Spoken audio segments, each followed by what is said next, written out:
Shalom à tous, bienvenue au nom de à l'école de Yeshua. Bienvenue donc à cette 49e paracha.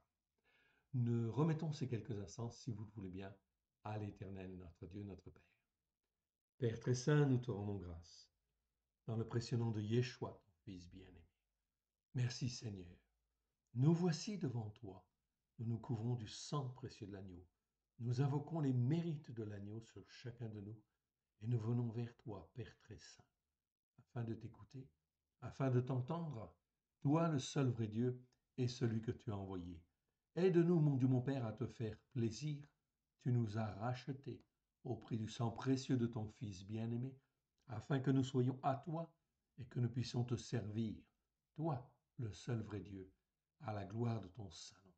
Nous te rendons grâce dans le précieux nom de choix, et tends ta main bienfaisante, forme-nous, façonne-nous, instruis-nous, Seigneur, afin que nous puissions être tes serviteurs, zélés pour faire les œuvres que toi tu as préparées d'avance, afin de te glorifier, toi le seul vrai Dieu et celui que tu as envoyé. Merci, Père. Merci, Yeshua. Merci, Esprit Saint. Alléluia. Bienvenue donc à l'école de Yeshua. Ok, nous allons voir sur le calendrier où est-ce que l'on en est en fait aujourd'hui, en fait au niveau planning. Eh bien, regardons en fait bien ce qu'il en est. Nous sommes là au 6e mois, ok, et nous arrivons donc à la 49e paracha. Si je regarde en fait à droite, c'est donc en fait le deuxième Shabbat du 6e mois. Deuxième Shabbat du 6e mois, 49e paracha, ce qui veut dire que en fait ici, il reste en fait deux Shabbats et après, c'est le 7e mois. Le 7e mois est très important, oui, bien sûr, puisqu'en fait, c'est là où vous avez la fête des trompettes, je vous le rappelle, ok, ici le 7e mois, vous avez la fête des trompettes qui a lieu en fait le premier jour du 7e mois, ce sera donc le 21 septembre cette année, selon le calendrier messianique du roi David. C'est donc très important.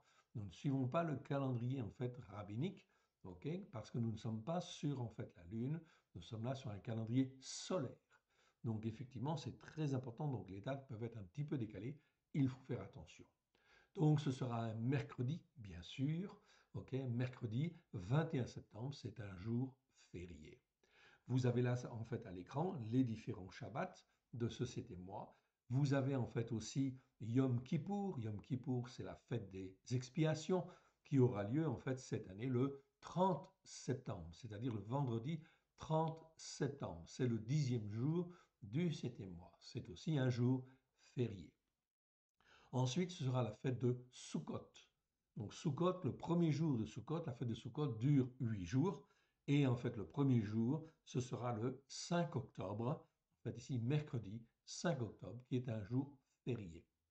Également, le 8e jour de la fête de Sukkot sera donc en fait le 13, ok, le 12 octobre. Et le 12 octobre 2022, c'est aussi un jour férié. C'est donc très important, en fin de compte, ici, de respecter, d'apprendre à écouter et à mettre en pratique. L'intérêt de ce calendrier, bien évidemment, c'est de bien comprendre que nous ne sommes pas en réalité sur le calendrier grégorien, puisque nous n'avons pas été rachetés par Rome, par l'empereur romain Constantin, pour être ses fidèles. Non, nous sommes destinés à être les fidèles de l'Éternel, notre Dieu. Voilà, donc en fait, ceci nous permet de sortir de toute la théologie, des habitudes, des coutumes, en fait, ici, de la religion catholique, d'une part, mais aussi, en fin de compte, de ne pas tomber dans le piège du calendrier, en fait, lunaire des rabbins, qui, en fait, ici, est aussi erroné, bien évidemment. Donc là, nous sommes sur un calendrier, en fait, ici, messianique, du roi David, tel que le roi David, en fait, ici, le pratiquait. Nous en sommes sûrs et nous en avons en fait la certitude. Pourquoi? Eh bien tout simplement parce qu'en fait aussi, David a mis en place en fait un ordre pour en fait les sacrificateurs.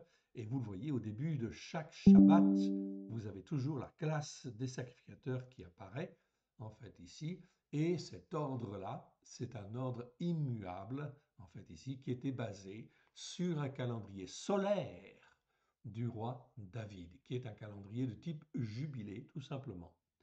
Donc ici, nous avons effectivement confirmation, hein, selon effectivement le roi David, qu'il utilisait ce calendrier-là. Ce calendrier-là était aussi utilisé au temps de Yeshua dans le temple.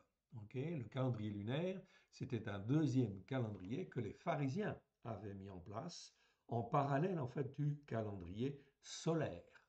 Mais le calendrier solaire, le calendrier des jubilés, était toujours en pratique dans le temple. Il l'a toujours été de manière à pouvoir maintenir l'ordre des classes de sacrificateurs. Je ne m'étends pas plus, ceci c'était simplement pour vous avertir que bientôt, effectivement, c'est le 7e mois, et dans le 7e mois, il y a des fêtes à ne pas en fait manquer, évidemment. Si vous ne savez pas en fait les pratiquer, eh bien effectivement, vous avez des petits fascicules qui sont disponibles sur notre site www.alécoledeyeshua.com, sur les fêtes de l'Éternel, bien évidemment, et vous pouvez découvrir l'essentiel et de s'y mettre et de commencer en fait ici avec ce que l'on comprend en fait ici avec simplicité de cœur et humilité de cœur. C'est donc extrêmement important car plus en fait on obéit, plus l'Éternel Dieu nous garde, plus l'Éternel Dieu renouvelle nos pensées et nous apprend à raisonner d'une manière en fait ici saine devant lui. Sinon, eh bien, à ce moment-là, le péché en fait est là, l'iniquité en fait est là, et nous empêche de comprendre les choses de Dieu comme il le faudrait. C'est donc très important. On ne se moque pas de Dieu.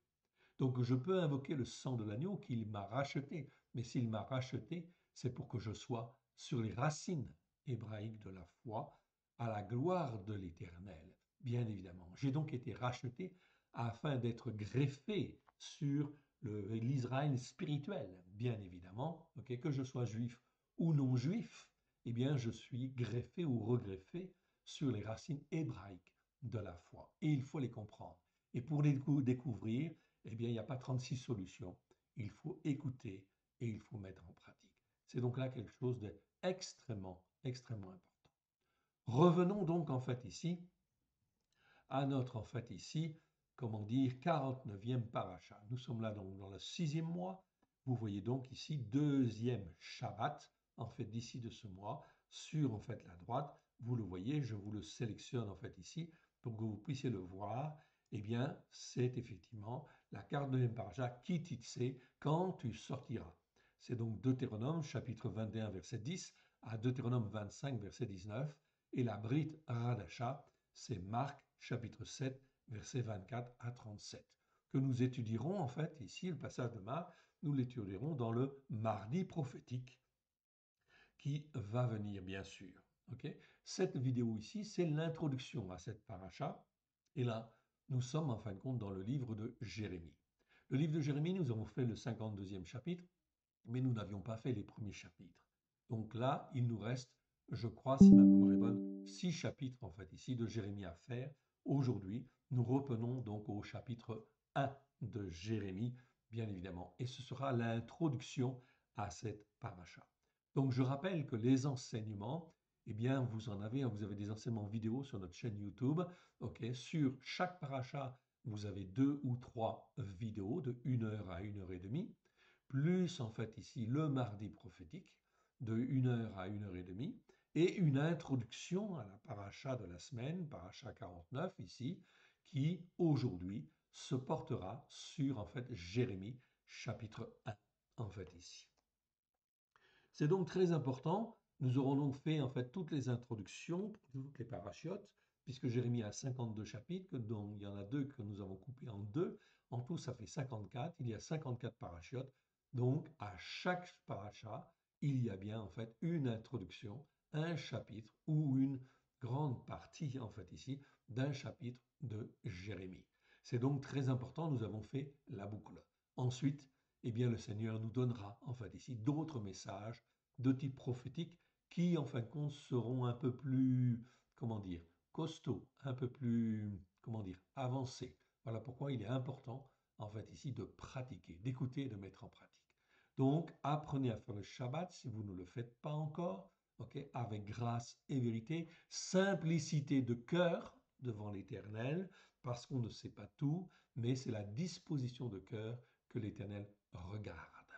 Il sonde les cœurs, il sonde les reins, il voit si nous rentrons dans l'obéissance et la soumission, et à ce moment-là, en fait, il nous garde, il nous protège, notamment des événements à venir. Ça ne veut pas dire qu'on ne risque pas d'être un peu bousculé, bien sûr, ok?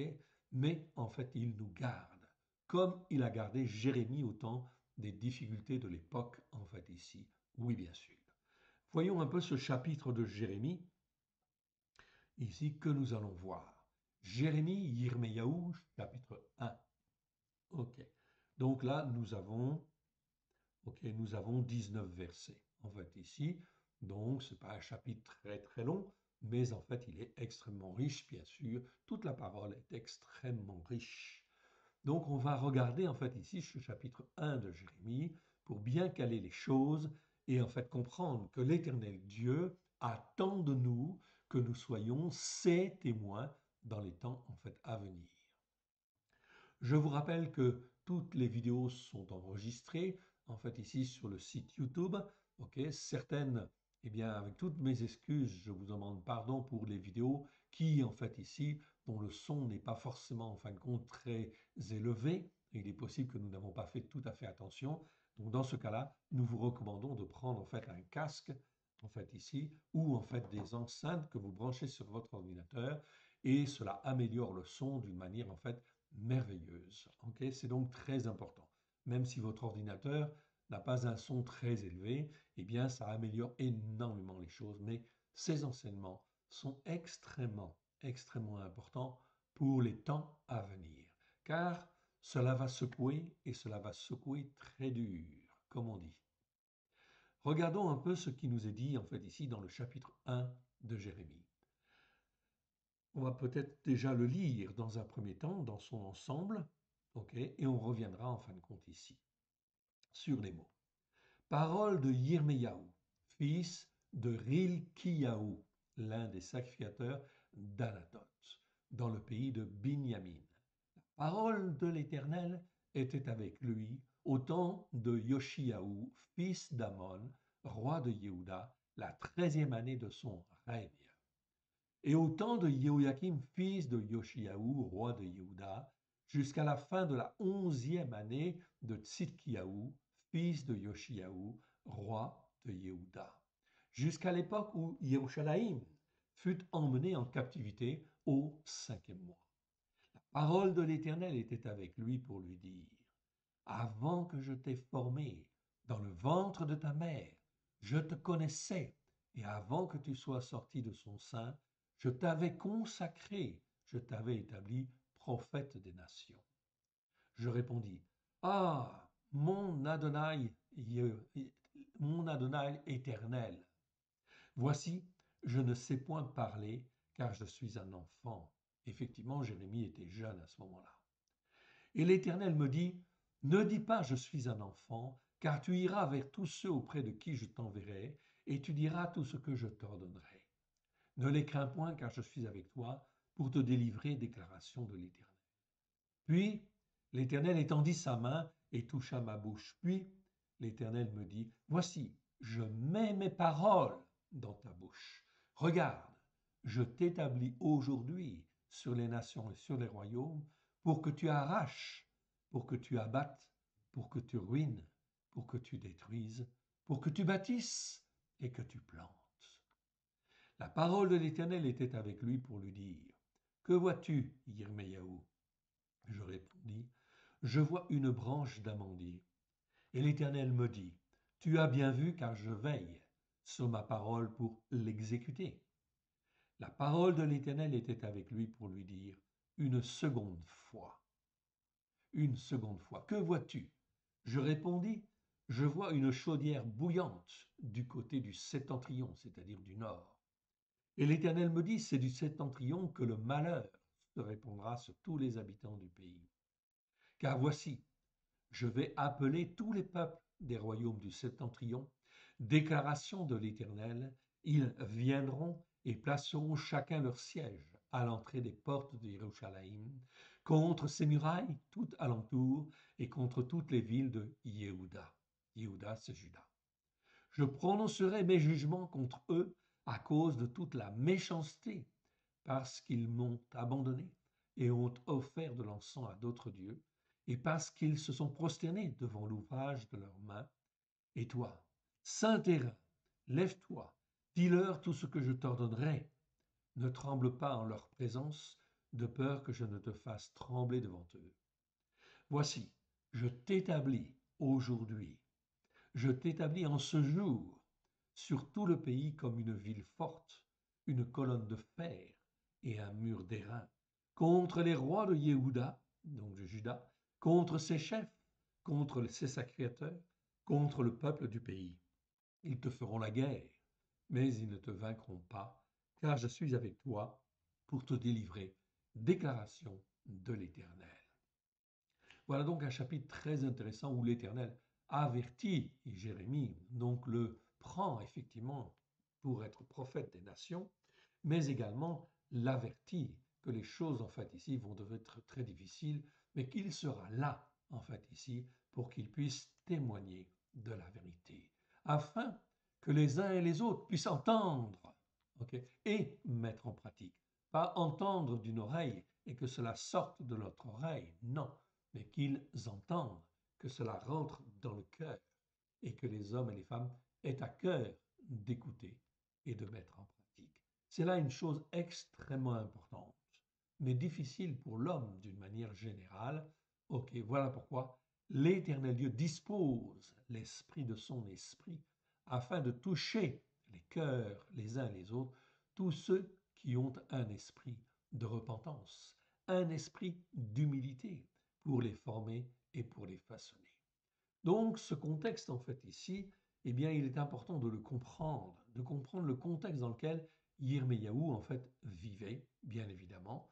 Pourquoi? Parce que cela va nous aider aussi à comprendre le contexte en fait d'aujourd'hui dans lequel nous sommes et effectivement ce que l'Éternel veut faire. Donc il nous appelle à témoigner, oui bien sûr. Et c'est là aussi en fait un appel qui me concerne en fait ici, car c'est bien en fin de compte ici cet appel-là que j'ai reçu en fait ici au début de ma conversion, oui bien sûr. Alors je fais mon travail et en fait ici je sais que l'Éternel Dieu veut susciter des hommes et des femmes à droite et à gauche afin qu'ils soient ses témoins dans les temps qui viennent. Parole de Yirmeyahu, fils de Rilkiyahu, c'est-à-dire Ilkija dans nos Bibles. Eh bien, allons voir déjà ce petit commentaire. J'ai agrandi en fait ici les commentaires, je pense que vous les voyez bien. Je peux même en fait les agrandir encore un peu pour que vous puissiez bien lire en fait ici et mémoriser en fait ici le résumé de la vie de Jérémie. Yirmeyahu, c'est Jérémie. Donc son nom existe 147 fois dans 133 versets. Parfois, il s'écrit Yirmeyahu, c'est-à-dire dans la formule complète, 129 fois dans 116 versets, ou une formule en fait ici réduite, Yirmeya. Dans certains chapitres de Jérémie, on trouve Yirmeya, mais ce n'est pas très courant, seulement 18 fois dans 17 versets. Simplement en fait Yirmeya, c'est simplement en fin de compte quand en fait Jérémie est en intimité spéciale en fait avec Dieu, dans une compréhension, dans la compréhension pleine et entière de Dieu, du cœur de Dieu. Donc dans ce cas-là, c'est souvent Yirmeya, on peut dire ça, tout à fait. Sinon, c'est le prophète Yirmeyahu d'une manière générale. Yirmeyahu, ça veut dire celui que l'Éternel a désigné. Donc ici, Yirmeyahu est le fils d'un sacrificateur qui s'appelle en fait Rilkiyahu, que nous avons vu tout à l'heure. Évidemment, dans l'entrée, c'est bien lui. Donc Jérémie était fils de sacrificateur en fait ici, tout à fait. Et c'est Rilkiyahu, Rilkiya dans nos Bibles en fait en français, d'Anatote, dans le territoire de Benjamin, Binyamin. Yirmeyahu fut appelé dans une vision à exercer le ministère prophétique. Il était alors un jeune homme, conscient de son manque de maturité, d'expérience et d'éloquence. Donc l'humilité était là. L'Éternel étendit sa main, toucha la bouche de Yirmeyahu, Jérémie, et y mit des paroles divines. Il lui donna pouvoir sur les nations et sur les royaumes pour arracher, pour abattre, pour détruire, mais aussi pour planter et pour bâtir. selon effectivement les enseignements de la parole de Dieu. C'est donc en fait ici un homme qui est choisi afin effectivement de parler et de ramener, si possible, les hommes et les femmes qui en fait ont déraillé, sont sur une mauvaise voie. Il n'y a pas 36 voies devant l'Éternel. Ok, la voie en fin de compte que l'Éternel trace est la seule en fin qui nous est donnée et nous devons effectivement apprendre à obéir et à se soumettre. Sinon, eh bien les jugements vont venir effectivement et là effectivement Jérémie est en fait choisi pour arracher, pour abattre, pour détruire, mais aussi pour planter, mais aussi pour bâtir partout où il y a de l'humilité. Partout où il y a de la repentance, eh bien l'Éternel veut construire. Car la volonté de Dieu, intrinsèquement dans son cœur, c'est de bâtir, c'est de planter, c'est de restaurer. Mais il faut un cœur qui est repentant et qui marche dans l'humilité. L'Éternel l'informa qu'il serait en but à la violente opposition des sacrificateurs du peuple, mais que ses adversaires ne prévaudront point sur lui. C'est le but en fait bon, de ce chapitre, oui bien sûr. Et c'est exactement le message que personnellement j'ai reçu, effectivement donc, en fait ici au début de ma conversion. Yirmeyahu, Jérémie, commença à prophétiser la 13e année du règne de Yoshiahu. Yoshiahu, c'est Josias. Ok, 13e année. Il continua jusqu'à la prise de Jérusalem le 5e mois de la 11e année de Tzidkiyahu, ok, Sédécias. On le voit dans Jérémie chapitre 1, versets 2 à 3. Le prophète exerça son ministère donc pendant 19 ans sous Yoshiahu, le roi Yoshiahu, Josias, 3 mois sous Joahaz, ok, Joachaz, 11 ans sous Jehoiakim, ok, Joachim, 3 mois sous Jehoiakin, ok, Joachim, appelé aussi Koniaou, et enfin 11 ans et, comment dire, 5 mois sous Tzidkiyahu, c'est-à-dire Sédécias. C'est donc là très important. Une petite correction ici, c'est Joachim, hein, ici, évidemment. Donc, ce Tzidkiyahu. En tout, Jérémie a prophétisé environ 42 ans. 41 ans et 8 mois, en fait, ici, dans le cours de cette période. Toujours à répéter les mêmes choses. À répéter les mêmes choses en appelant, en fait, le peuple, okay, les uns et les autres, à se repentir. Mais il y avait l'opposition des sacrificateurs, des faux prophètes, de tout un certain nombre de personnes, bien sûr, des autorités légales de l'époque, en fait, ici, okay, qui s'opposaient, bien évidemment, à la parole de Dieu. Jérémie était choisi pour témoigner, bien évidemment. Et c'est ce que le Seigneur veut que nous fassions dans les temps qui viennent. C'est qu'en fait, nous soyons zélés, en fait, ici pour lui. Mais on ne peut pas être zélé pour lui dans le service, dans le témoignage, dans l'aspect prophétique, si effectivement on n'est pas dans l'obéissance et la soumission. C'est une condition sine qua non.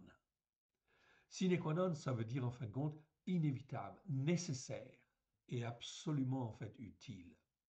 Ensuite, eh bien, Jérémie ne cessa pas de prophétiser, bien évidemment. Ici, il a prophétisé presque 42 ans et il a continué à prophétiser quelques années, en fait, ici. Après, il mourra effectivement en Égypte. Ensuite, il ne cessa point son ministère prophétique, Jérémie 42, versets 1 à 44. Nous avons donc là un petit aperçu de la vie de Jérémie. C'est donc très important. Il nous est dit ensuite, parole de Yirmeyahu, fils de Rilkiyahu, l'un des sacrificateurs d'Anatoth dans le pays de Binyamin. C'est qui ce Rilkiyahu? Eh bien, en fin de compte, nous allons voir. Rilkiyahu, vous le voyez en fait ici. Okay, je vous l'agrandis pour que vous puissiez bien voir. C'est un résumé. Mais c'est un sacrificateur zélé pour l'Éternel. Okay, il y en a qui se sont corrompus, oui bien sûr, mais Rilkiyahu, en fait ici, lui, il ne s'est pas, en fait ici, corrompu. Il est resté fidèle. Fidèle à l'Éternel, okay, et voilà ce que le Seigneur veut que nous fassions. C'est que nous soyons, en fin de compte, fidèles. fidèle aux enseignements de la Torah avec grâce et vérité au travers de Yeshua HaMashiach. Rilkiyahu, en fait ici, vous avez en fait son nom qui est écrit, existe 20 fois. Ou Rilkiya, en fait ici, qui existe 14 fois. Donc on a soit la forme longue ou la forme courte, en fait ici. C'est toujours la même chose. Rilkiya, ça veut dire en fait ici, ma part est l'Éternel.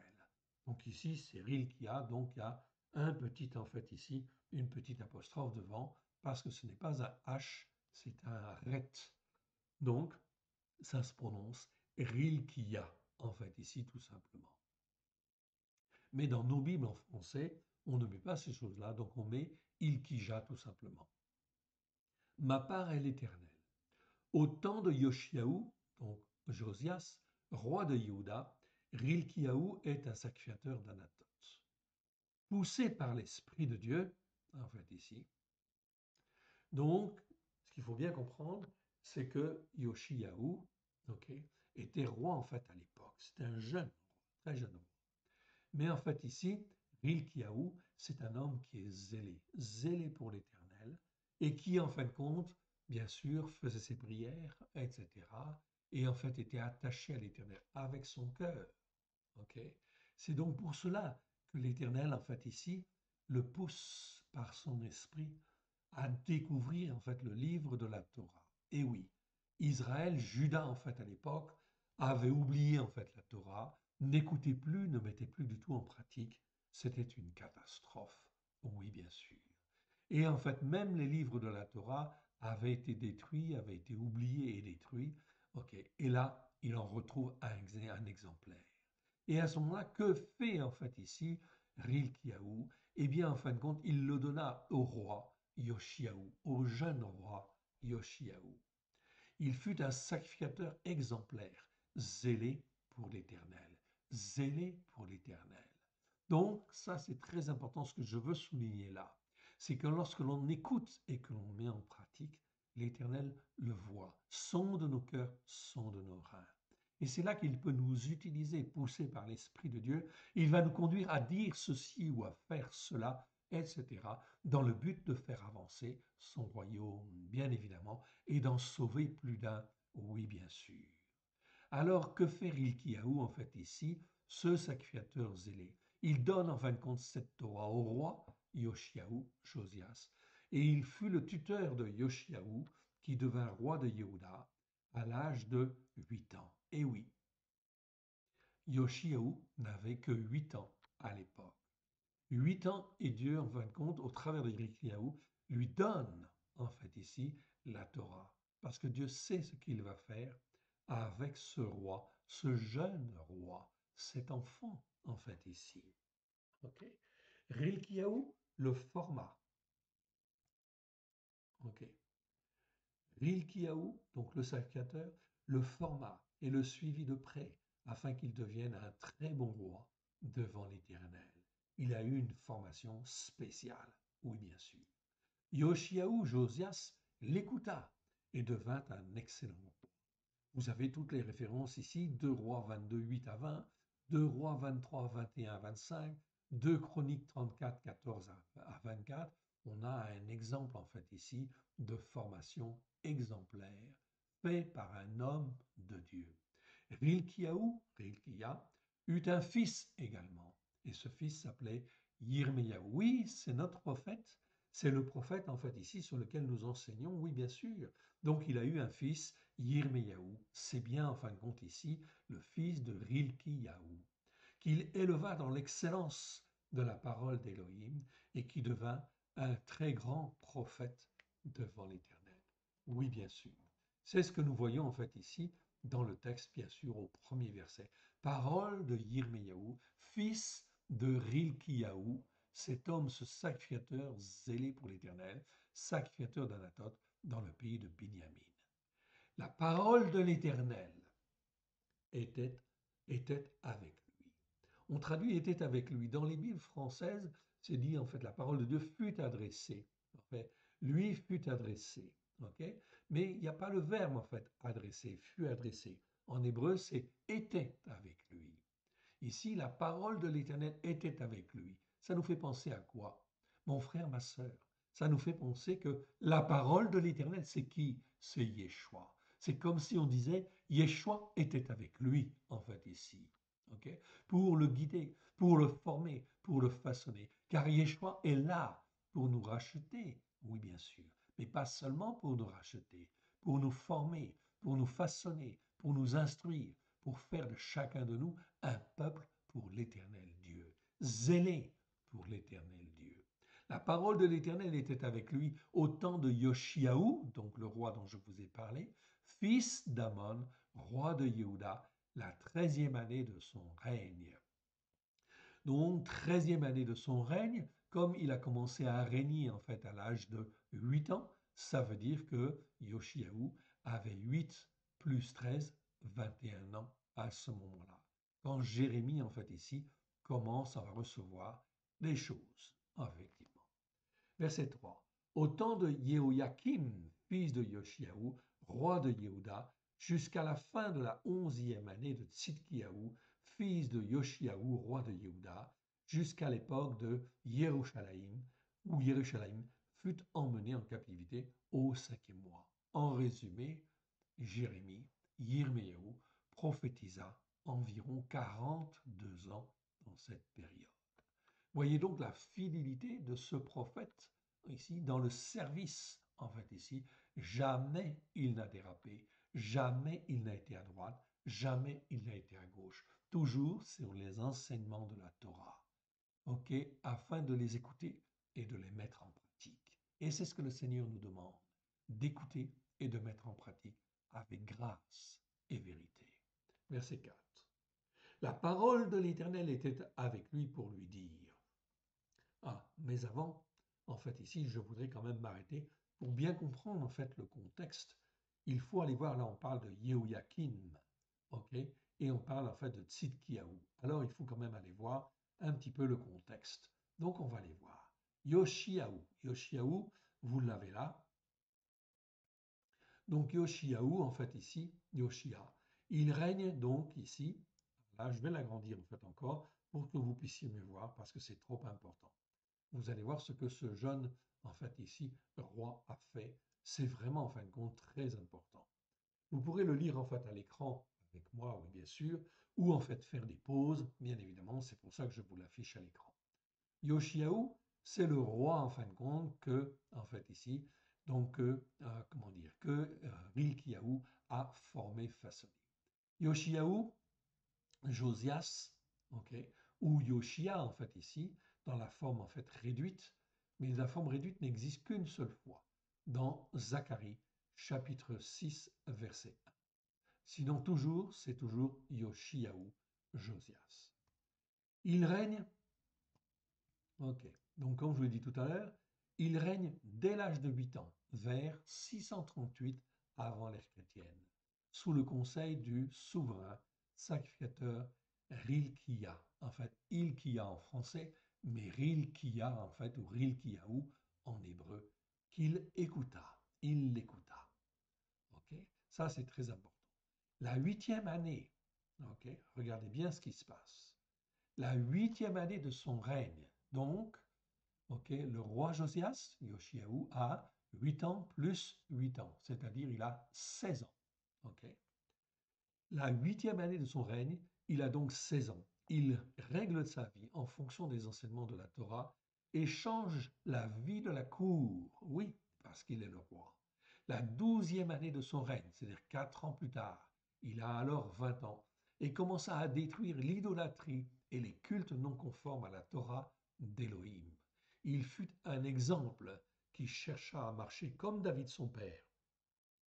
2 Rois, chapitre 22, verset 1 à 7, 2 Chroniques, verset 34, Jérémie, chapitre 1, verset 1 à 3, montrent que Yirmiyahu prophétisa pendant les 19 dernières années de son règne pour ramener le peuple à l'obéissance et à la soumission aux enseignements de la Torah de l'Éternel.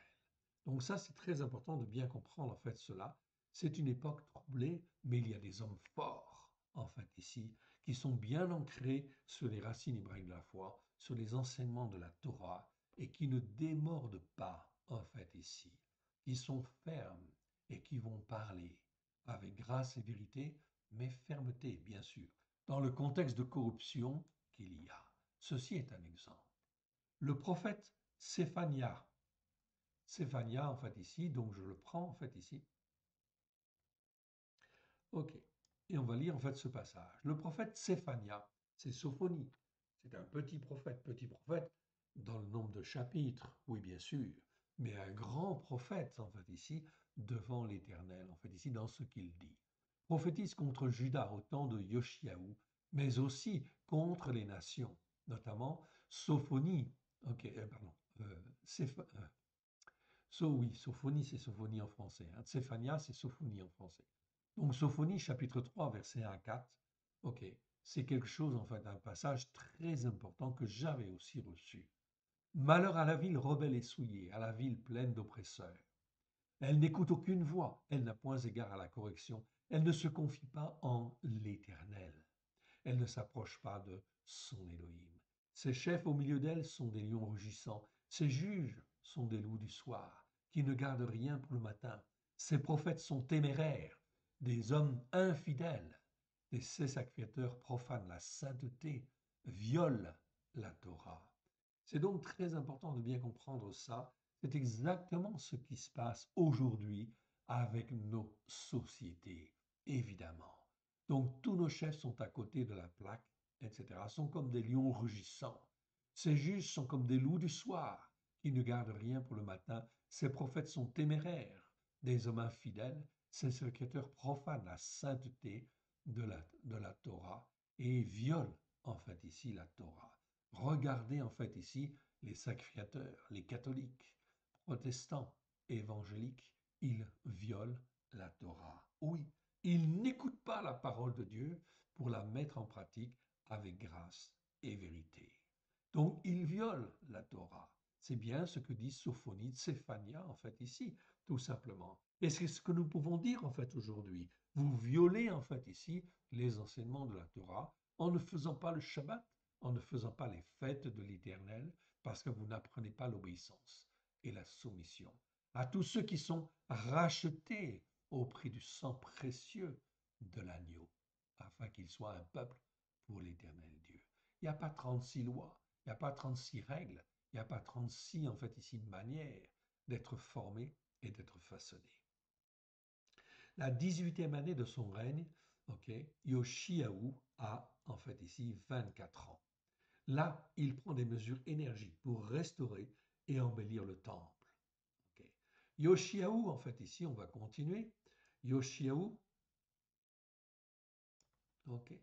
Yoshiaou va même monter dans le territoire, en fait, occupé précédemment par les 10 tribus du Nord. Donc, il s'en va dans le Nord, en fin de compte, ici, en Israël, là où étaient les 10 tribus du Nord. Le roi Yoshiaou profana la vallée des fils de Hinnon et le sanctuaire de Tophet, où l'on avait brûlé des enfants en l'honneur de Moloch. À Bethel, Yoshiaou, le roi Yoshiaou, exhuma les ossements des prêtres idolâtres et les brûla sur l'autel, accomplissant ainsi la prophétie qu'un homme de Élohim avait prophétisée au temps de Jéroboam, dans 1 roi, chapitre 13, verset 2. Le roi n'hésita pas à tuer les prêtres idolâtres sur les autels où ils avaient eu coutume de sacrifier, quand il eut fini de purifier le pays. Yoshiaou fit célébrer la Pâque.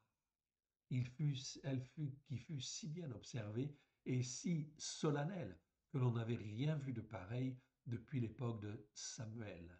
2 Rois chapitre 23 versets 1 à 25, 2 Chroniques 34 versets 29 à 35, ok, et 35 jusqu'à 35-19, ok.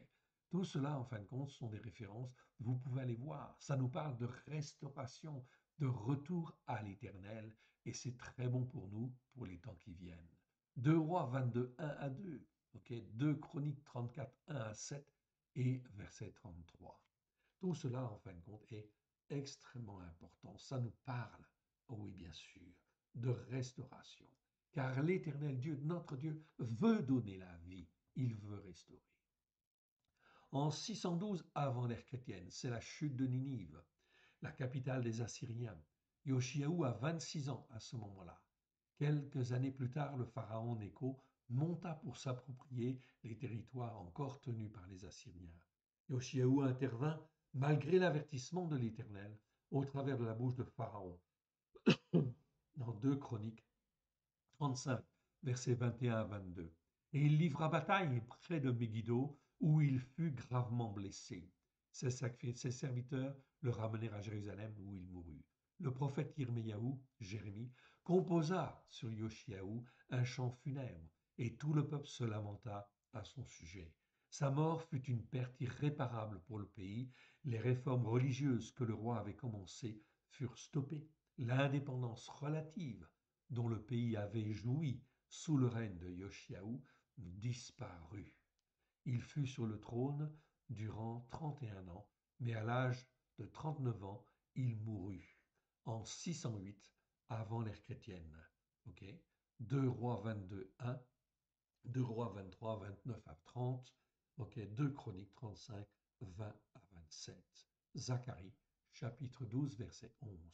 Tout cela, en fait, ici, nous montre des résumés de la vie d'hommes qui ont servi l'Éternel avec zèle. Yirmiyahu et Tsephania prophétisèrent avec puissance pendant une bonne partie de la fin du règne de Yoshiaou. Donc ça, c'était Yoshiaou. Yoshiaou meurt et effectivement, donc un roi lui succède. Un roi lui succède, c'est Yehoyakim. Et donc, on va le regarder aussi, ok, pour vous montrer en fait ici la différence de comportement devant l'Éternel. Yehoyakim, c'est Joachim, ok, ça veut dire l'Éternel suscite. Donc, il a un nom, effectivement un très beau nom devant l'Éternel. Mais en réalité, il n'est pas en fait lui zélé, en fait ici, comme le roi de Yoshiaou. Pourtant, c'est le fils du roi Yoshiaou, donc lui, il va tourner mal. Ok, et de Zabouda, son épouse. Appelé tout d'abord Eliakim, ok, à la mort de Yoshiaou, le peuple mit sur le trône Joahaz, troisième fils du roi Yoshiaou. 3 mois plus tard, le pharaon Nécho l'enchaîna et l'amena en Égypte et fit roi à sa place son frère aîné Eliakim, dont il changea le nom en celui de Yehoyakim. Okay. Yehoyakim, en fin de compte, Yehoyakim avait 25 ans lorsqu'il commença à régner. Okay. Donc là, on a un bon résumé. Okay. Vers 608, avant l'ère chrétienne, il régna 11 ans. En fait, ici, Pharaon imposa un lourd tribut à Yehoyakim, Joachim. Celui-ci obligea le peuple à payer ce lourd tribut. Yehoyakim abandonna l'Éternel, que son père avait si fidèlement servi, et s'adonna à l'idolâtrie. Donc il a complètement dérapé. Yirmiyahu écrivit un rouleau menaçant le peuple et le roi du jugement d'Élohim s'il ne se repentait pas. Yehoyakim méprisa les avertissements du prophète. Avec la lecture de 3 ou 4 colonnes du rouleau que Jérémie avait fait, il le coupa avec un couteau et le jeta au feu. Jérémie chapitre 36. Babylone, avec Nebuchadnezzar, était à l'époque la plus grande puissance. Alors l'Éternel Dieu va susciter justement Nebuchadnezzar. Va susciter Nebuchadnezzar la 4e année du règne de Yehoyakim. Tout cela est pour vous montrer que l'Éternel Dieu règne dans les lieux célestes. Et quoi qu'il se passe dans les temps qui viennent, okay, c'est l'Éternel qui le permet, qui en fait suscite telle nation ou telle autre nation, afin qu'elle puisse s'élever. Pourquoi? Pour accomplir en fait ici le plan de Dieu. Donc ainsi, aujourd'hui, on peut dire et affirmer aussi d'une manière très claire, si l'Éternel permet que la Russie, en fait ici, s'élève contre les nations occidentales, c'est bien en fin de compte parce que l'Éternel est en fin de compte ici dans ces phases de jugement, en fait ici, de jugement des nations occidentales, qui en fait ici devraient comprendre qu'il faut se repentir, okay, devant l'Éternel et en fait écouter la parole de Dieu et la mettre en pratique. Sinon, eh bien effectivement, le joug en fait ici de la Russie va se faire sentir, non pas forcément directement, mais aussi indirectement, oui bien sûr, jusqu'à la mise en place du royaume de l'Antichrist. Donc, les choses ne vont pas se passer très bien, bien évidemment, dans le temps qui vient. Ça va beaucoup bousculer à droite, beaucoup bousculer en fait à gauche. Il va y avoir des conflits, il va y avoir des famines, il va y avoir des pestes, il va y avoir en fin de compte ici toutes sortes de désordres, d'épées, de violences à droite et à gauche. Toute forme de violence, c'est pas forcément la guerre. Ça peut être la dispute, la division. Tout cela, en fin de compte, ici, vient parce que l'Éternel, ici, en fait, est en colère. Et la fureur de l'Éternel, on peut dire que l'Éternel était en colère jusqu'à maintenant. OK. Mais maintenant, il rentre dans sa fureur. Et quand, en fin de compte, vous vous souvenez les expressions dans la Bible où nous avons la colère de l'Éternel, mais aussi la fureur de la colère de l'Éternel. Et quand c'est la fureur qui agit, ok, Dieu est en fureur, la fureur de sa colère, eh bien, ça veut dire que des choses se passent et ne sont pas en fait des bonnes choses, bien évidemment. Tout cela est le fruit en fait ici du péché, des transgressions et des iniquités qui sont accumulées.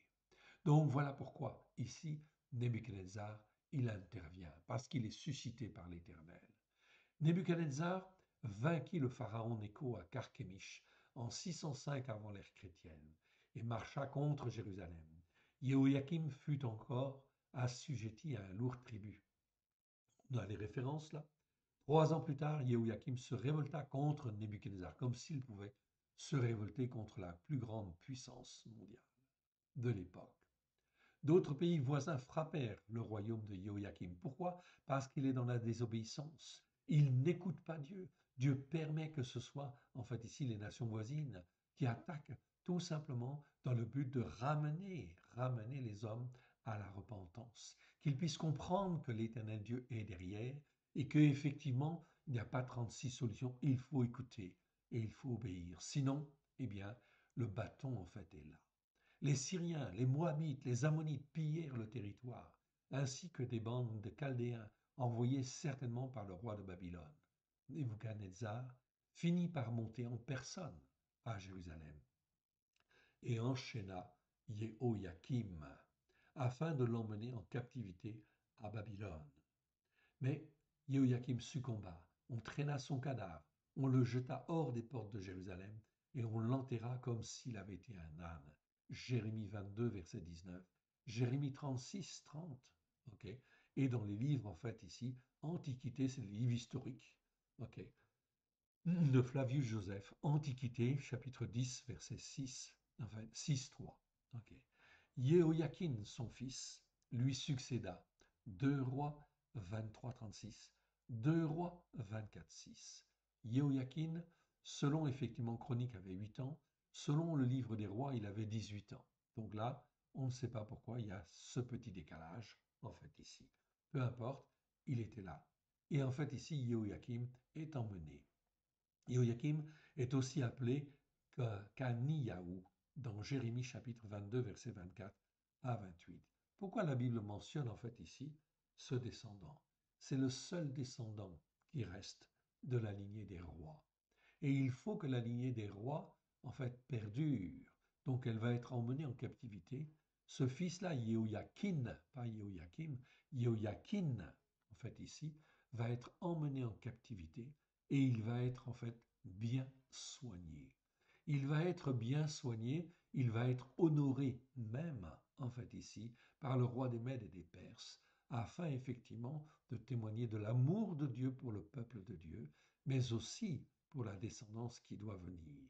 Car de Jéhoïakim va venir en fait ici les successeurs, bien sûr, de la lignée de David, bien sûr, qui vont conduire en fait à Yeshua, notre Seigneur, notre Maître. Donc voilà, l'Éternel Dieu, en fait ici, assure en fait ici la continuité, la descendance. C'est donc quelque chose de très très important. Revenons donc à notre chapitre, en fait ici. 1. Donc, chapitre verset 2, la parole de l'Éternel était avec lui au temps de Yeshéu, fils d'Amon, roi de Yehuda, la 13e année de son règne, et au temps de Jéhoïakin, fils de Yoshiaou, roi de Yehuda, jusqu'à la fin de la 11e année de Tzidkiaou, Sédécias, fils de Yoshiaou, roi de Yehuda, jusqu'à l'époque où Yerushalayim fut emmené en captivité au 5e mois. Donc Yirmiyahu prophétisa plus de 42 ans. La parole, verset 4 de l'Éternel, était avec lui pour lui dire, avant que je t'ai formé dans le ventre de ta mère, je te connaissais, et avant que tu sois sorti de son sein, je t'avais consacré, je t'avais établi prophète des nations. Donc voilà un titre que Jérémie reçoit de la part de l'Éternel. Il va prophétiser sur les nations. Oui, bien sûr, car c'est un homme zélé pour l'Éternel, et l'Éternel l'a choisi pour qu'il puisse prophétiser sur toutes les nations. Je répondis, ah, mon Adonai, l'Éternel, voici, je ne sais point parler, car je suis un enfant. Il était encore un enfant. Et l'Éternel me dit, ne dis pas, je suis un enfant, car tu iras vers tous ceux auprès de qui je t'enverrai, et tu diras tout ce que je t'ordonnerai. Donc ici, Jérémie apprend en fait ici l'obéissance et la soumission. Je répondis, ah, mon Adonai, Yehovi. En fait, ici, vous voyez, c'est la parole de Yeva, en fait, ici. Donc, c'est toujours vocalisé Yeva, le tétragramme, de manière générale. Mais parfois, c'est vocalisé, en fait, ici, Yehovi. OK? Yehovi ou Yehova ou Yevi, etc. Ces vocalisations sont des vocalisations qui existent dans l'hébreu, qu'on ne trouve pas dans tous les textes originaux, en fait, hébreux, en fait, ici. Mais en réalité, on le trouve très souvent quand même, en fait ici, dans beaucoup de copies, en fait ici, d'anciennes copies. Et ça a une signification, mais ce n'est pas l'objet aujourd'hui de rentrer en fait ici dans ces en fait, particularités. Nous y viendrons un jour. Verset 8. Ne les crains point, car je suis avec toi pour te délivrer. Déclaration de l'Éternel. Ne les crains point, car je suis avec toi pour te délivrer. Déclaration de l'Éternel. Puis l'Éternel étendit sa main, toucha ma bouche, puis l'Éternel me dit, voici, je mets mes paroles dans ta bouche. Ok. Regarde, je t'établis aujourd'hui sur les nations et sur les royaumes, pour que tu arraches, pour que tu abattes, pour que tu ruines, pour que tu détruises, pour que tu bâtisses et que tu plantes. Chacun de ces verbes sont puissants, oui bien sûr. Okay. Et effectivement, donc Jérémie est choisi dans le but d'arracher, est choisi dans le but d'abattre, est choisi dans le but de ruiner, dans le but de détruire, okay, dans le but de bâtir aussi, à l'inverse, mais aussi de planter. Okay. Tous ceux qui en fait n'écouteront pas, en fait ici, ne va-t-il le faire lui-même? Non, c'est l'Esprit de Dieu qui le fait. Mais au travers de la bouche de Jérémie, eh bien, en fin de compte, les paroles vont sortir afin que les hommes, s'ils n'écoutent pas, okay, eh bien, ils seront arrachés, ou en fait, ils seront abattus, ou alors ils seront ruinés, en fait, ici, ou ils seront détruits. Et s'ils écoutent et se repentent, l'Éternel Dieu est encore là, disponible pour restaurer, en fait, relever, bâtir et encore planter. Donc tout le livre de Jérémie est basé là-dessus, c'est un appel à la repentance.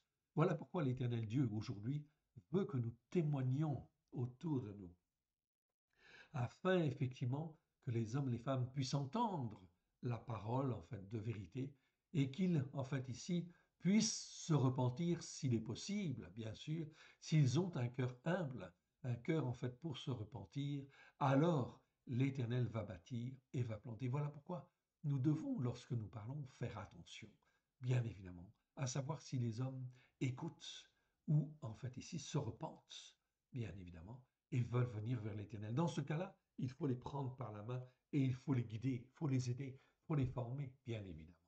Okay. Mais s'ils ne veulent pas écouter, eh bien effectivement, ça, c'est leur problème. Tous ces verbes-là, en fait, ici, bien sûr, en fait, ils existent. Je vais vous les montrer. Ok, les voici, en fait, ici. Donc, Natash. Ok, on les a tous là. Ok, je les agrandis, en fait, ici, pour que vous puissiez mieux les voir. Ok. Natash, en fait, ici, en premier, ça veut dire arracher, exterminer. Natats, en fait, ici, ok, qui veut dire démolir, disperser, mettre en pièces, abattre, comme dans Jérémie 10, ou bien sûr. Le terme, en fait, avad, en fait, ici, le verbe avad, Ok? Ici, en fait, ici veut dire faire cesser, faire ruiner, faire détruire, détruire, faire anéantir, en fait, ici. Pourquoi, en fait, ici, faire détruire, faire anéantir? Parce que ici, c'est un ifil, en fait, ici. Ok? Donc ça, ce sont des cales infinitifs. Donc l'action, elle arrive d'elle-même. Ici, ce sont des ifils. Donc, c'est fait par quelqu'un d'autre, par d'autres nations, d'autres hommes, d'autres femmes, en fait, ici, qui agissent dans le but, en fait, de ruiner et de détruire. Oui, bien sûr, c'est ce qu'on appelle un ifil, c'est faire faire. Le terme, en fait, ici, haras, haras qui veut dire détruire, renverser, démolir, faire éruption. Bana, en fait, ici, qui veut dire, au contraire, bâtir.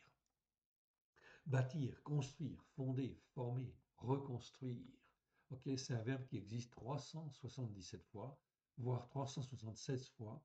Ok, ici, ok, parce que ça dépend si on prend en fait aussi les lectures et en fait ici les, comment dire, les notes en page.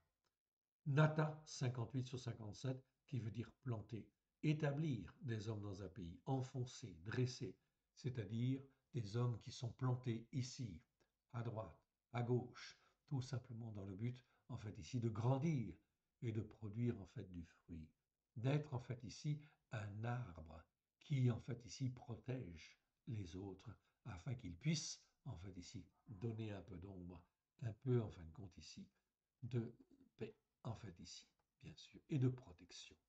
Revenons donc à notre texte au verset 10. Donc regarde, je t'établis aujourd'hui, ok, sur les nations et sur les royaumes, pour que tu arraches et que tu abattes, pour que tu ruines et que tu détruises, pour que tu bâtisses et que tu plantes. La parole de l'Éternel était avec lui pour lui dire, que vois-tu, Jérémie? Ok, que vois-tu, Yirmiyahu? Je répondis, je vois une branche d'amandier. Et l'Éternel me dit, tu as bien vu, car je veille sur ma parole pour l'exécuter. L'Éternel veille sur sa parole pour l'exécuter. Ça, c'est une réalité. Donc, en fait, ici, Dieu n'a jamais abandonné la parole. Dieu n'a jamais abandonné sa parole. Sa parole est vérité. Il y a plein de jugements dans la parole. Mais Dieu a laissé faire les hommes, aussi un peu comme il voulait, bien évidemment. Mais au lieu de plier le genou, au lieu de se repentir, au lieu de s'humilier en fait devant l'Éternel, les hommes se sont levés et en fait ont pris en fait ici levé la tête et en fait ont décidé de faire comme ceci ou de faire comme cela, sans même écouter la parole de Dieu pour la mettre en pratique comme Dieu, l'Éternel Dieu, l'avait demandé. Alors, bien évidemment, il va se passer en fait beaucoup de troubles, évidemment. Cela va venir et cela va être très sévère. Je ne dis pas sévère, cela va être très sévère. Voilà pourquoi il faut que l'on soit bien ancré sur les Écritures et que l'on écoute et que l'on mette en pratique avec grâce et vérité. Verset 13. Ok. La parole de l'Éternel était avec lui pour lui dire une seconde fois. Que vois-tu? Je répondis. Et je vois une chaudière bouillante du côté du septentrion. Je vois une chaudière brûlante du côté du septentrion, c'est-à-dire du côté du nord. Ok? Par rapport en fait à Israël, le nord en fait, on vient toujours par le nord. Là, il s'agit en fait ici, la chaudière bouillante, c'est quoi? C'est Nebuchadnezzar. Ce sont les Babyloniens qui sont devenus une très grande puissance. Mon frère, ma sœur, nous sommes dans la même analogie aujourd'hui. Pourquoi, en fait, ici, la Russie est-elle une nation qui, en fait, ici, chamboule tout le monde, fait peur à tout le monde entier? C'est comme une chaudière bouillante qui s'élève du côté du septentrion. De la même manière, nous voyons là, effectivement, les mêmes prophéties qui sont en train de s'appliquer en fait à nouveau. À cause de la Russie, il va se passer beaucoup de choses. Beaucoup de fléaux vont venir, bien évidemment. Tout cela, c'est la marque du jugement de l'Éternel qui est en train, en fin de compte, de s'accomplir sur toutes les nations. Mais c'est d'abord un appel à la repentance. Repentez-vous, car le règne de Dieu est proche. Repentez-vous, car le règne de Ha Elohim est proche. Il vient sur la terre. Et donc l'Éternel secoue à droite, secoue à gauche, afin que les hommes se repentent, bien évidemment, et reconnaissent les enseignements de la Torah à la gloire de son saint nom, au travers de Yeshua Mashiach, celui que l'Éternel en fait a appelé pour être le Christ. Et l'Éternel me dit, c'est du septentrion que le malheur se répandra sur tous les habitants de la terre. Et oui, ici c'est le mot en fait Ra'a. Ra'a en fait qui veut dire, qui est traduit dans nos Bibles simplement par calamité. Mais en réalité, calamité c'est pas le bon terme. Le bon terme en fait ici c'est malheur, tout simplement. Ok. Et c'est donc le malheur qui est en train d'arriver sur les nations occidentales. C'est le malheur qui est en train d'arriver sur toutes les nations, car c'est là un jugement de l'Éternel. Pourquoi? Parce que cela fait 2000 ans, 2000 ans que l'Éternel Dieu a envoyé Yeshua sur la terre, afin qu'il s'offre en sacrifice et que les hommes et les femmes puissent se repentir et venir à lui. 2000 ans que l'Éternel appelle. 2000 ans que l'Éternel appelle les nations, les hommes et les femmes et les nations à venir vers lui afin qu'ils puissent être sauvés. Est-ce que les hommes et les femmes écoutent? Non. Est-ce que les hommes et les femmes reviennent à l'Éternel? La réponse est non. Cela ne va pas dans ce sens-là. Donc le malheur va se répandre. Le mot en fait ici utilisé, ok, je vous l'ai déjà donné, mais je vais le redire en fait ici pour bien préciser les choses. C'est le mot Ra'a en fait ici. Voilà. Vous l'avez là et je vais vous l'agrandir pour que vous puissiez bien le voir, pour que vous puissiez mieux le voir et mieux le comprendre. Ok. Le mot Ra'a, c'est un mot féminin qui vient, en fin de compte, Ra'a, c'est un mot féminin qui vient du mot Ra, tout simplement. Ra, qui veut dire mal, mauvais. Ce mot existe 663 fois dans 623 versets. Mais Ra'a, ok, est classé en fait dans la même classification des numéros strong en fait ici. Même classification. Mais Ra'a parle surtout de malheur. Il est classé avec le même numéro strong que l'adjectif Ra, mal, mauvais. Cependant, nous avons trouvé 284 fois la variante de cet adjectif avec le et en finale. Ra'a. Nous l'avons trouvé 284 fois. Dans 284 versets que l'on trouve dans les Écritures, il existe 70 fois dans le livre de Jérémie. Voici dans le livre de Jérémie, en fait ici, tous les versets concernés. Je ne vais pas tous vous les donner, oui bien sûr, ok, mais vous allez en fin de compte voir dans certains versets, Jérémie 1,14, c'est du septentrion que vient la calamité. Donc on traduit ce mot-là par calamité dans Jérémie 1,14. Dans la version seconde, il valait mieux traduire par malheur. Jérémie 4,6, car je fais venir du septentrion le malheur. Là, on a le même mot, mais il n'est pas traduit de la même manière.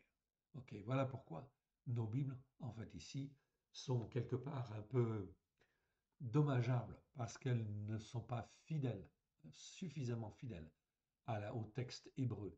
Et résultat des courses, ça entraîne de la confusion dans la tête des croyants. Ok, Jérémie 6,19. Je vous encourage en fait ici à voir ce verset plus en détail.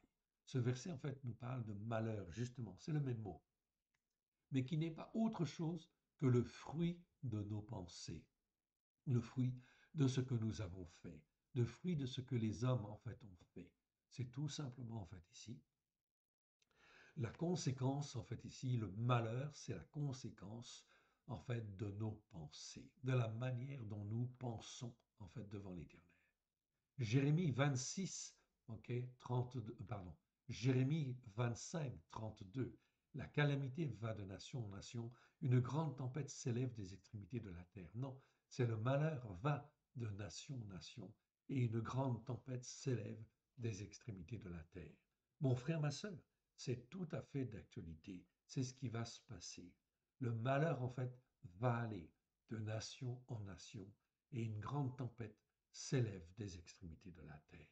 Donc les temps qui viennent vont vraiment être non pas difficiles, mais très difficiles, comme on n'en a jamais connu en fait. Et cela doit contribuer aussi à la mise en place, vu en fait les désordres qu'il y aura. cela contribuera à la mise en place d'un royaume mondial qui, en fait, ici, sera gouverné par l'Antichrist, celui qui est contre Dieu, évidemment. Donc, cela va aller dans ce sens-là. Donc, les temps qui viennent sont des temps mauvais, sont des temps très mauvais. Voilà pourquoi il convient vraiment de se fortifier, de s'enraciner sur les racines. Jérémie 26, 3. Peut-être écouteront-ils et reviendront-ils chaque homme de la voix qui attire sur lui le malheur. Ok?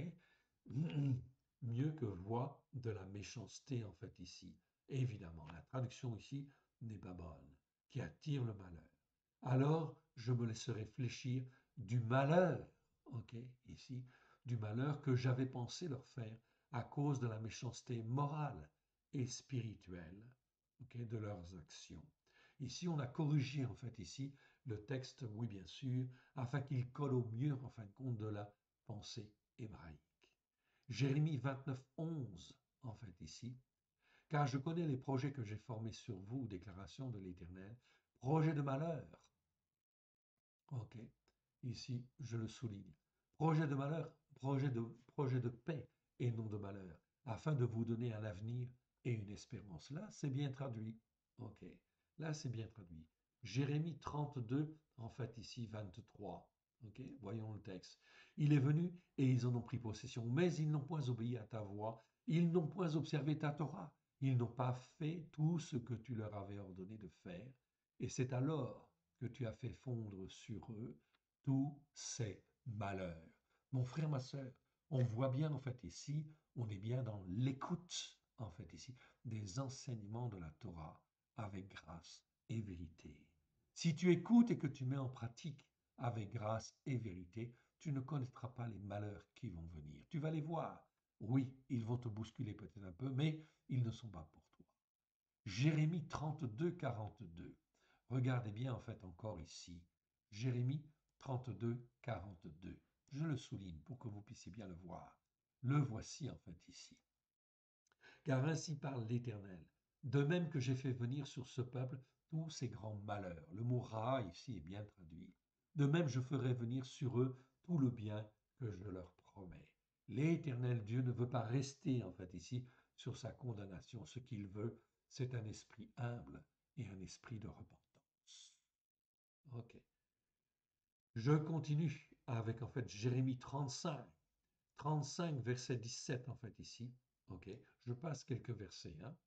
Me voici, je vais faire venir sur Yehuda et sur tous les habitants de Yerushalayim tous les malheurs que j'ai annoncés sur eux, parce que je leur ai parlé et qu'ils n'ont pas écouté, parce que je les ai appelés et qu'ils n'ont pas répondu. C'est donc vraiment très clair. Ok. Au travers de Christ Yeshua, l'Éternel Dieu nous appelle à écouter et à mettre en pratique, afin que nous soyons formés, façonnés. Et je ne peux pas être formé, façonné comme il convient si je n'écoute pas les enseignements de la Torah. Je suis incapable de discerner ce qui est bien de ce qui est mal devant l'Éternel. Ceci appartient à l'Éternel Dieu. Et donc, c'est l'Éternel Dieu qui me façonne, qui me forme, qui me façonne, qui me forme pour que je comprenne ce qui est bien et ce qui est mal. À ce moment-là, je peux raisonner correctement parce que je sais ce qui est bien devant Dieu et ce qui est mal devant Dieu. Mais si je ne sais pas ce qui est bien et ce qui est mal devant Dieu, alors comment je peux raisonner correctement? Comment je peux juger en fait ici? Car l'Éternel Dieu nous appelle à juger d'une manière juste. Ok. Continuons avec Jérémie 36. 36 en fait ici. Ok. Et je vais m'arrêter là en fait après. Okay. Jérémie 36, 3. Quand la maison de Yehuda entendra tous les malheurs. Okay. Donc ici c'est bien le mot Ra'a. Tous les malheurs que je pense lui faire. Peut-être reviendront-ils chacun de la voix qui attire sur eux le malheur. Alors je pardonnerai leurs iniquités et leurs péchés. C'est donc vraiment très clair en fait ici, ok, au travers même de Jérémie, nous voyons très clairement que l'Éternel annonce en fait les malheurs dans le but d'appeler à la repentance, afin que le peuple de Dieu puisse venir à lui l'écouter et mettre en pratique avec grâce et vérité, et être formé. Sans écouter les enseignements de la Torah, je ne peux pas apprendre ce qui est juste et ce qui est mal. C'est impossible. Ok. Donc, on en était, voilà, verset 14. Ok, verset 14, donc on va reprendre à partir du verset 14. Et l'Éternel me dit, c'est du septentrion que le malheur se répandra sur tous les habitants du pays, car voici, je vais appeler tous les peuples des royaumes du septentrion, déclaration de l'Éternel. Ils viendront et placeront chacun leur siège à l'entrée de la porte des portes de Jérusalem, contre ces murailles tout alentour et contre toutes les villes de Yehuda. Je prononcerai mes jugements contre eux. Ok, donc, regardez, mes jugements contre eux. On sait très bien comment Dieu juge, car il nous dévoile dans la Torah, les prophètes et les psaumes, la manière dont il juge. Ok, c'est-à-dire qu'il apprécie les choses bonnes et les choses mauvaises. Or, si je n'écoute pas la Torah, les prophètes et les psaumes, comment je peux discerner ce qui est bien et ce qui est mal? Voilà donc pourquoi il faut rejeter tous les prophètes, tous les pasteurs, tous les sacrificateurs, tous les prêtres qui ne disent pas que la Torah est la vérité. Qui ne disent pas que la Torah est la vérité. Parce que, en fait, justement, c'est cette Torah qui nous enseigne le bien et qui nous enseigne le mal, qui nous apprend à juger d'une manière en fait juste devant Dieu. Car l'Éternel Dieu veut que nous apprenions à juger, que nous ayons des jugements justes et que nous marchions par la foi. Retenez bien cette expression. L'Éternel veut que nous apprenions à juger selon un jugement juste et que nous apprenions à marcher par la foi. C'est extrêmement important. On va retrouver cette expression dans les prophètes où l'Éternel, en fait, ici, rappelle bien à son peuple qu'en réalité, toutes, en fait, ici, ces lois, ces règles, ces commandements, ok, ces préceptes, ici, sont là dans le but de nous former, de nous façonner, afin que nous puissions être des hommes et des femmes debout devant lui, à la gloire de son nom. Je prononcerai mes jugements contre eux à cause de toute leur méchanceté, parce qu'ils m'ont abandonné et ont offert de l'encens à d'autres dieux, et parce qu'ils se sont prosternés devant l'ouvrage de leurs mains. Et toi, saint terrain, lève-toi et dis-leur tout ce que je t'ordonnerai. Ne tremble pas en leur présence, de peur que je te fasse trembler devant eux. Voici, je t'établis, voilà ce que l'Éternel dit à Jérémie. Voici, je t'établis en ce jour sur tout le pays comme une ville forte, une colonne de fer et un mur d'airain, contre les rois de Yehuda, contre ses chefs, contre ses sacrificateurs et contre le peuple du pays. Ils te feront la guerre, mais ils ne te vaincront pas, car je suis avec toi pour te délivrer. Déclaration de l'Éternel. Voilà donc en fait ici un message sévère, oui bien sûr, mais un message qui vient après 2000 ans où la plupart des hommes et des femmes n'écoutent pas et ne mettent pas en pratique, alors que l'Éternel Dieu veut sauver et qu'il a tout prévu au travers de Christ, celui qui est appelé Yeshua, celui qui est appelé le Christ, ok, pour sauver, racheter bien sûr, former, façonner et faire en fin de compte ici des hommes pour des femmes pour Dieu, qui servent Dieu comme l'Éternel Dieu le veut. Je vais m'arrêter là pour ne pas être trop long, en fait ici, mais c'est effectivement extrêmement, extrêmement important, en fait, ici, de bien comprendre cette dimension. Je reviens en fin de compte vers vous, en fait ici, simplement pour vous dire, écoutez et mettez en pratique. Parlez autour de vous, en fait aussi, en disant, en fait, repentez-vous car le règne de Elohim est proche. Témoignez, formez, témoignez, afin que les hommes puissent se repentir. Si les hommes écoutent, alors il faut s'en occuper. Si les hommes ils n'écoutent pas, alors, ok, secouez la poussière de vos pieds. Mais c'est extrêmement important de parler, de témoigner, car l'Éternel Dieu veut sauver tous ceux, en fait, ici, qui justement, en fin de compte, peuvent se repentir encore, à qui il est donné encore de se repentir à la gloire de son saint nom. Voilà pourquoi le Seigneur nous donne une mission exceptionnelle, une mission prophétique, une mission importante une mission d'évangélisation, mais qui est une mission prophétique en fait ici. Pourquoi? Parce que le malheur va venir et va se répandre sous différentes formes, et que l'Éternel Dieu ne veut qu'une seule chose, c'est sauver. Sauver les hommes et les femmes, à droite et à gauche. Que l'Éternel Dieu vous bénisse et vous garde. Terminons par une petite prière. Merci Père très saint de ta bonté et de ta fidélité. Et tant ta main bienfaisante, nous te rendons grâce dans le précieux nom de Yeshua. Forme-nous, façonne-nous, donne-nous la sagesse et l'intelligence, Seigneur, de faire ta volonté, de faire les œuvres que toi tu as préparées d'avance, afin de te glorifier, toi le seul vrai Dieu et celui que tu as envoyé. Aide-nous, mon Dieu, mon Père, à te faire plaisir. Aide-nous, Seigneur, ah oui, forme-nous, façonne-nous, Seigneur, afin que nous puissions être des serviteurs zélés pour te servir, toi le seul vrai Dieu, et celui que tu as envoyé. Aide-nous, Seigneur, que par ton esprit tu nous fortifies. Oui, Seigneur, tu fortifies nos cœurs à la gloire de ton saint nom. Tu fortifies notre langue, tu fortifies nos pensées à la gloire de ton saint nom. Merci de nous renouveler à la gloire de ton saint nom. Nous te rendons grâce dans le précieux nom du Seigneur, dans le précieux nom de Yeshua. Étends ta main bienfaisante, Seigneur, nous te rendons grâce dans le précieux de Yeshua. Nous voici, Seigneur, corps et âme devant toi. Fais ce qu'il te convient à la gloire de ton saint nom, avec nos cœurs et avec nos vies. Amen. Que l'Éternel Dieu vous bénisse, que l'Éternel Dieu vous garde, dans le précieux nom de Yeshua Mashiach, celui qui est appelé le Christ. Alléluia. À très bientôt. Et fortifiez-vous et ne perdez pas courage. Shalom, shalom à tous.